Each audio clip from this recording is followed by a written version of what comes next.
thank you to all of you for turning out on what is a fairly rubbish evening. I do appreciate that. There's really no need whatsoever for that slide. It's merely a gratuitous reminder that in fact Melbourne is nothing like Manchester, certainly not on today's weather. More seriously, it just gives me a little bit of an interlude in order to thank Helen and her colleagues here at MMU for organising and hosting this evening, so thank you for that, Helen. Also an opportunity to thank my own university, RMIT in Melbourne, who have funded this visit, and I'll say a little bit about that in a second, and also my former birth, the York Management School at the University of York, who generously, if probably rather incredulously, gave us a little bit of pump priming funding in order to make the film in the first place. I still don't think they actually know what they funded, but the less said about that, the better. What's my reason for being back in the UK? I'm here really to scope possibilities for a new project, really to examine the consumption, if you like, of popular leisure and recreation, and a focus on the role of clubs in the lives of working people, both across a region of Australia and here in the north of England up to the modern era. And to that end, I've been in one of the film archives in the city today. Okay, to make a start. What were our motivations for making this, or undergoing this experiment? I ought to say that I've decided to put some notes down here because it suddenly occurred to me, I don't usually do that, but I got a bit scared on the plane coming over. It's rather a long flight and therefore you get quite scared. And it suddenly occurred to me that the potential for the audience was this. Half of you are probably better climbers than me, who have been climbing for longer than me, so I can't bullshit there. And certainly half of you are far better Deleuzean scholars than I am, and therefore I can't bullshit there either. So I thought I'd try and stick to the script a little bit, certainly when matters get technical, so please excuse me for that. Anyway, we took some of our inspiration to begin with from Deleuze and Guattari's reference to Nietzsche at the beginning of What is Philosophy, which is to say, he says, we must not merely purify and polish concepts, but first make and create them, present them, and to make them convincing. In fact, I guess we've taken him quite literally. Second, what we're trying to achieve by doing this. I guess the first thing to say is that we were concerned with the relationship between re and decoding and re and deterritorialisation, but simply between control and freedom in our contemporary world. Now, I realise there's no such thing as totally decoded flows, there's no absolute escape. In this pursuit, we might fail and simply destroy ourselves, a kind of vociferous nihilism, perhaps drug taking are a good example here. And therefore, in our attempt to negotiate the world around us, we have to be quite careful. Deleuze and Guattari say every coding regime is related to a territory. They give an historical account of its development. First, the primitive territorial machine. Organisation here is according to a particular social context. It's characterised by a relatively low efficient of coding. In a certain sense, it's anti-central organisation. There's only local organisation of limited or soft coding.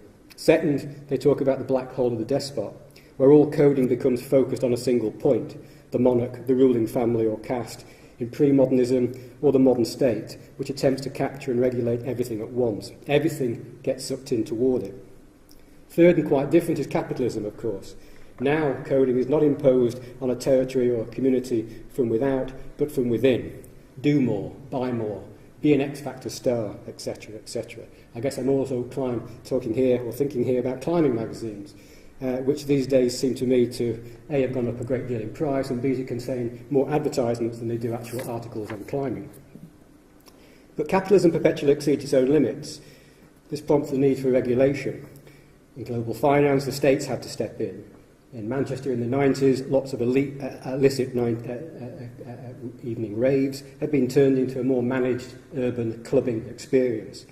And also the proliferation in the last 30 years, 20 years certainly, of kind of lifestyle sports, and the proliferation also of, for example, a lot of indoor climbing centres. So, as much to say that these are more rather than less highly regulated spaces. Deleuze and Guattari also outline the opposition between the states of space, which are distinguishable in principle, but are in fact a mixture or a complex interplay. The term they use is striation, or the structuring of space. For example, the gridding of a map. I'm sure we've all seen that example. Deleuze and Guattari give a number of other examples. I guess as we're in Manchester, their example of the construction, or the difference in construction between fabric and felt works quite well. Fabric is constructed as a grid, they say, with horizontal and vertical threads interwoven.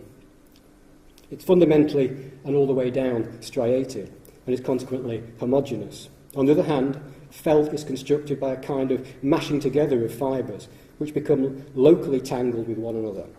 It is, Deleuze and Guattari say, anti-fabric, a smooth space. Gritstone, which is a coarse sedimentary sandstone found only in the local hills, is more like felt, it seems to me. It's a smooth space par excellence, opposed to striation. Of course, there are many ways in which gritstone has been striated. Economically, grit has been quarried for building materials for centuries, and it is in the region's now obsolete quarries that many of us choose to climb. Culturally, it's been adopted as an emblem for the north of England, tough, or as symbolising courage or strength, having true grit. In climates, it is striated in many respects. The criteria for doing the route, which points of reference, which handholds, which footholds. The route itself is represented. Think about route guidebooks, topo diagrams, fixing the coordinates of the correct line to take. But what these striations don't often convey is the intensive locality, a mood, a feeling, a moment, a texture, or a time of day. Deleuze and Guattari start by saying everything, that is to say every intensive locality, for an example, an actual occasion or experience, is an assemblage on a plane of consistency. Assemblages are connections of things that can be put together in new and perhaps unexpected ways. They can be collective or a locus of an immaterial expression, for example, the roots or events behind an actual event or moment of experience. They can also be material or machinic, corporeal, bodily. For example, in Architectures of Time, Sanford Quinter argues, quote, unlike more traditional hunter-warrior model sports, in which the task is to master in the macho, form-imposing sense, free soloist climbers do not conceive of themselves as exclusive or prime motors, at the origin of their movements. They rather track from within the flows, a variety of emerging features, singularities and unfoldings with which they can meld. Now to the relationship between re and decoding and re and deterritorialisation in smooth and striated space. How does it function? What makes it possible to pass from one social formation into another? Well, for a start, there are no, according to Deleuze and Guattari anyway, no interstate, that is to say, static relations between separate and discrete things as such. Here, Deleuze and Guattari introduce another concept, that of lines, and we might also look here at Tim Ingold's recent little book of the same title, which I thought was a marvellous little book. I quite like little books. I don't like large books. So Deleuze is quite difficult for me. Certainly a couple of those books. What does this mean? Deleuze and Guattari propose that we understand social formations by looking at the lines that compose them, the lines that run through them, and which leak or flow from them. For Deleuze and Guattari, social formations are codes of flows, a kind of globalising system of striations or structures that block or lock down free-flowing movements. But there are also networks of lines and intersocial movements that problematise the system, or problematise the rules of the game or centres. In other words, that depart from the norm and have local rather than global points of resonance. For example, in my own example of management studies, basic organisational models, structures and lines of communication often betray other important and less rigid forms of structure, such as informal work groups and office culture, which often contravene formal rules, but nonetheless govern the means by which thought, perception, feeling and expression are shaped. These supple lines open up flows that flee. They slip away and leak out from the social codes that seek to channel and to block them. In Lines of Flight, we try and set the flows of free solo rock climbing on the hills of the local Pennine region against the deadening or else paranoid organisation of work in the neighbouring industrial towns and cities. Our aim is not so much simply to foreclose on the decoded flows of solo rock climbing versus the more systematically coded structures of work. On the one hand, we can't flee coded structures completely. We would simply dissolve. Fleeing from codes has limits and tends always toward recoding. I guess in a climbing example, what was once, a generation ago, quite a pure form of extracurricular expression has now been arguably commodified as much as anything else has in the world. It's also almost a new skiing. Everyone wears the same labels, the same shoes, the same fashions, go to the same cliffs as well, come to think of it. At the same time, the structures are only temporary. They leak and have to be constantly tended to in order to avoid dissolution. As such, lines of flight offer an assemblage of flows and codes of all kinds, historical periods, material objects, and the hopes and fears of people in the course of their social, economic, and cultural lives.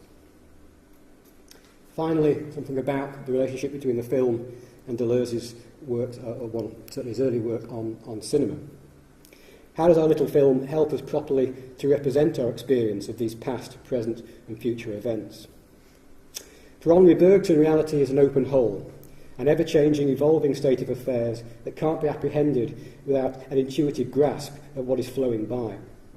For him, our image of reality is more significant than that which the idealist calls a representation, but it's also less than which the realist would call a thing, i.e. something totally out there and independent of our own perception.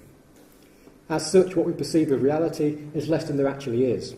We don't see all the minute detail. Instead, we subtract and abstract due to the forces of habit and expectation. In other words, our brains are screens that filter out that which we don't need, or which no longer has any interest for us. We become very good at reading between the lines because we know what to expect. Because of this, our perception and our memory becomes situated or normalised. Our perception englobes us, or wraps around us, as Ronald Bogue, I think, says. I remain at the centre of events because I've filtered out anything that might disturb my perceptual habits and expectations. In Lines of Flight, our aim partly is to disturb some of these habits and expectations, to recover the instability of our sense-making by borrowing what in Matter and Memory Bergson calls the vitality of our immediate experience and intuition. Despite his critique of cinema, that film might never represent the indeterminacy of immediate experience, Bergson seems to have been drawn to its possibilities nonetheless.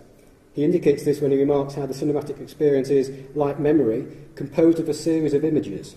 Immobile, it's in a neutral state. In movement, it is life itself. According to Deleuze, it was toward the primitive imitation of motion by early mechanistic cinema that the Bergsonian critique was directed. Nonetheless, Deleuze claims film embodies exactly the intuitive grasp of mobile reality that Bergson denied it. Deleuze's logic of the movement image, where the image on the screen explicitly suggests an open hole beyond it, rather than the image in movement per se, indeed seems to me to approach Bergson's theory of memory and perception. For Bergson, true memory, quote, laden with the whole of the past, responds to the appeal of the present state. It moves in its entirety to meet the experience. It turns toward the situation of the moment. I guess following Bergson, we try and use images explicitly to suggest the open whole of events beyond those on the screen. We try to give experience a fresh nuance in the presence of a spectacle that really is lived in. In doing so, and here we also follow Deleuze and Guattari, our aim is not so much to narrate or to represent a scene or situation from past life, or events ongoing. This is impossible precisely because reality, moment to moment, is an ever-changing, evolving state of affairs. Rather, what we try to do is produce an encounter in the present moment, one that is sincerely experienced by the viewer, a plot that happens in the creation of the film. Perhaps, in other words, a kind of Bergsonian notion of fabulation. This is the purpose in using film, to achieve a kind of self-reflexive perception, like that described by both Bergson and Deleuze, using movement images which offer us striking perceptions while also bringing us back to our own experience. And on the one hand here, whilst our film, I don't think, challenges any notions of classic cinema as Deleuze would see it, in that we make use of shots and cuts and montage in a rather straightforward way, or in the sense that Bergson's notion of the sensory motor schema is never challenge, I hope nonetheless that we've created some sort of tension, or at least an instability, let me put it like that, of over our sense of the situation. One that might strip away, or begin to strip away, some of our sensory motor expectations. For example, can you make sense of, do they fit into your schema, the notion that the images of climbing that are about to appear? Either way, as you watch the film, I'd simply ask that you reflect on how you recognise yourself.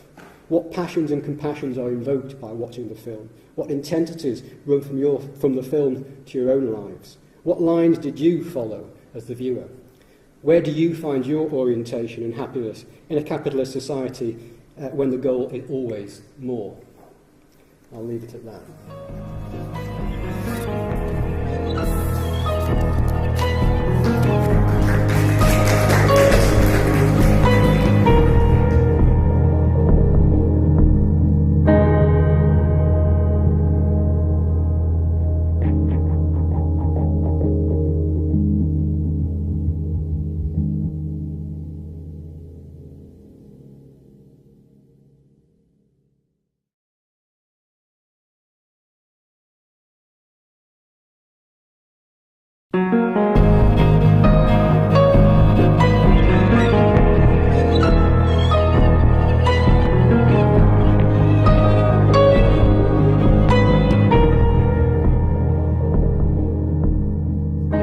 Good evening, and thank you to all of you for turning out on what is a fairly rubbish evening. I do appreciate that.